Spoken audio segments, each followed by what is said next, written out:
नमस्ते।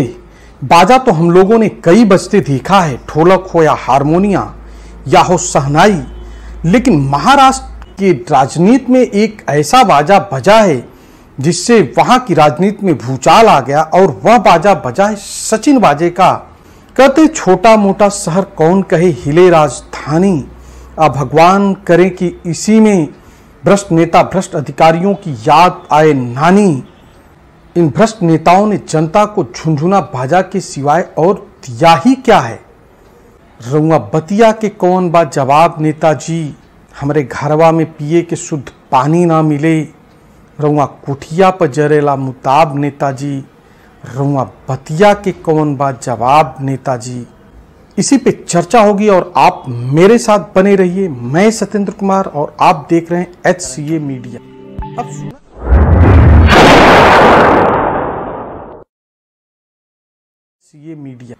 अब सुना है कि सरकारी विभाग को भी टारगेट दिया जाता है और इसका जीता जागता उदाहरण मुंबई पुलिस के कुछ अधिकारियों ने प्रस्तुत किया, जिन्हें 100 करोड़ महीने का इकट्ठा करने के लिए टारगेट दिया जाता है। 50 करोड़ तो जनता के खून चूस के बियर बार, पब और होटल से इकट्ठे किए जा सकते, लेकिन 50 करोड़ का क्या।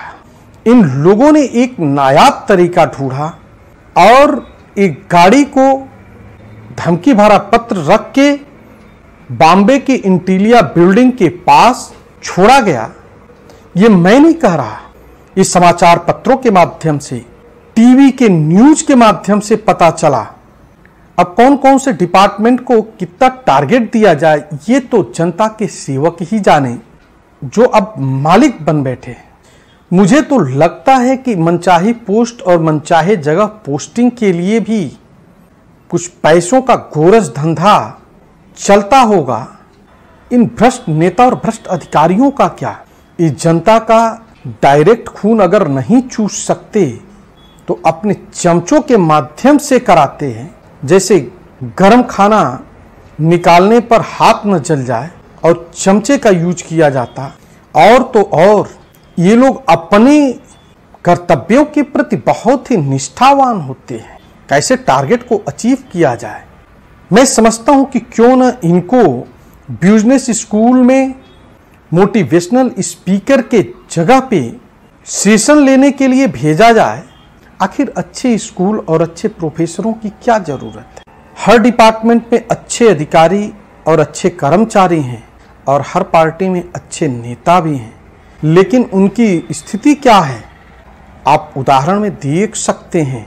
ये अशोक खेमका जी हैं और इन्होंने हरियाणा में एक जमीन घोटाला पकड़ा था और उस समय की सरकार ने इनको कितना प्रताड़ित किया। इनकी जितने साल की सर्विस नहीं, ये उतने बार इनका ट्रांसफर हुआ।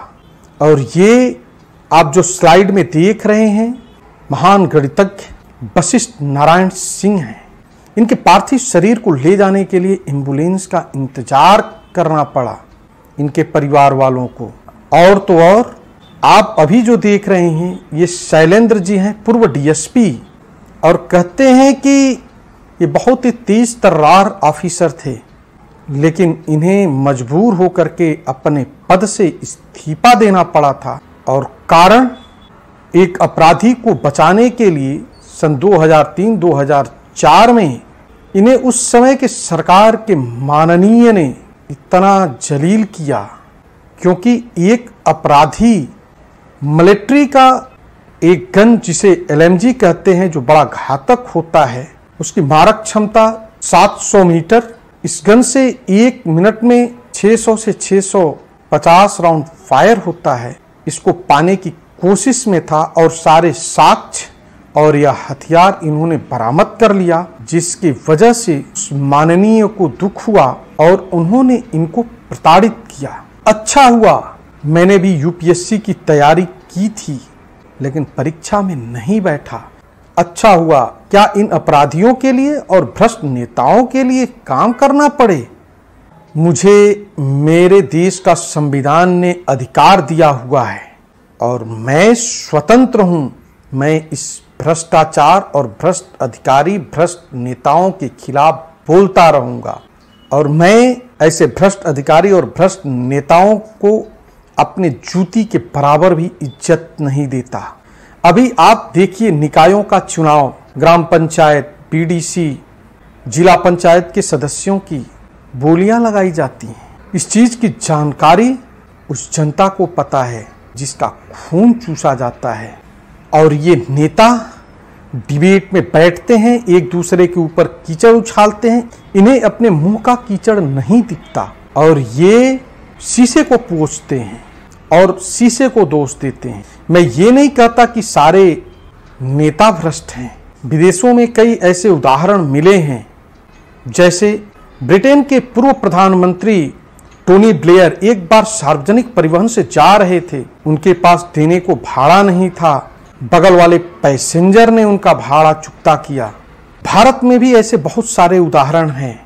लाल बहादुर शास्त्री जी, डॉक्टर राजेंद्र प्रसाद जी, भोला पासवान जी, पूर्व मुख्यमंत्री बिहार, कभी इनके घर भी तो जाके आप लोग देखें। भिखारी ठाकुर एक बार कहते हैं यूरोप में जाड़े के समय जा रहे थे, इनके पास गर्म कपड़े नहीं थे। कभी सोचा है? एक बार मैं सांगली जिले के तासगांव तालुका में गया था और वहां एक लीडर के बारे में मुझे बताया गया जिनका नाम आर पाटिल था। मैं उन्हें श्रद्धांजलि अर्पित करता हूं और मैं उनको सैल्यूट करता हूं। लोगों ने बताया कि कितने मृदुभाषी, सरल स्वभाव और जनता के बीच में रहते थे। उनके घर के लोग खेतों में काम करते थे, घर के लोग सार्वजनिक परिवहन का प्रयोग करते थे। लेकिन आज आप देख सकते हैं डॉक्टर भीमराव अंबेडकर का उदाहरण, लेकिन उनके अंतिम समय में उनके पास क्या था? सिर्फ और सिर्फ एक लाइब्रेरी ही थी। लेकिन आज जात के नाम पे, वर्ग के नाम पे, वर्ण के नाम पे, गरीब और अमीर के नाम पे, इन अच्छे नेताओं के नाम पे जिस तरह से राजनीति हो रही है, यह क्या किसी से ढकी छुपी है? नेता आज जो मंत्री पद से उतरता है, जो विधायक और एमपी पद से उतरता है, इनकी हैसियत तो देखने लायक है। इनके पास इतना अकूत पैसा आया कहाँ से? इनके पास एक गाड़ियों का काफिला आया कहाँ से? ये तो अब जनता को सोचना पड़ेगा। एक रन फिल्म में डायलॉग था कि छोटी गंगा बोल के नाले में कूदा दिया। अब ये जात के नाम पे, इन अच्छे नेताओं के नाम पे जनता को नाले में कूदा दिए। और नाले में तो कूदाने की बात छोड़िए, पीछे से कपड़ा भी लेके ये भाग जाए। और तो और कुछ लोग तो किसानों के लीडर बने फिर रहे हैं। सुनने में आता है कि इनके पास भी बहुत सारे पेट्रोल पंप हैं। कई प्रदेशों के कंस्ट्रक्शन कंपनियों में हिस्सेदारी है। और बकरी के खोल में ऐसे भेड़िया ही छुपे होते हैं कि जो जनता को पाए तो खा जाए।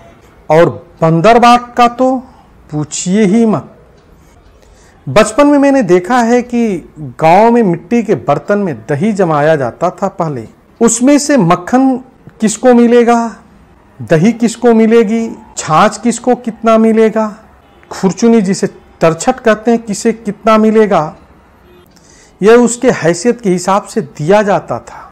ऐसे ही नीचे से ऊपर जो भ्रष्ट अधिकारी हैं, कैसे बाईपास करा करके इनसे रिपोर्टिंग ली जाती है और इनको पावर दे दिया जाता है कि जो अच्छा अधिकारी है वो बेचारा कुछ कर ही नहीं पाता।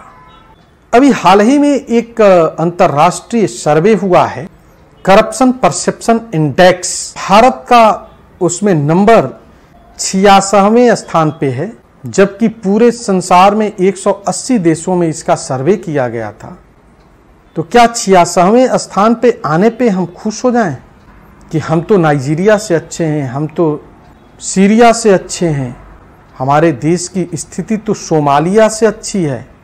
हाल ही में आप और हमने देखा था कोरोना काल में राजस्थान में किस तरह से मंत्री और नेता सरकार बनाने और बिगाड़ने को लेकर के होटलों में आराम फरमा रहे थे और जनता के पैसे का इस तरह से सदुपयोग कर रहे थे कि पार्टियां मनाते हुए चाशनी का मजा ले रहे थे।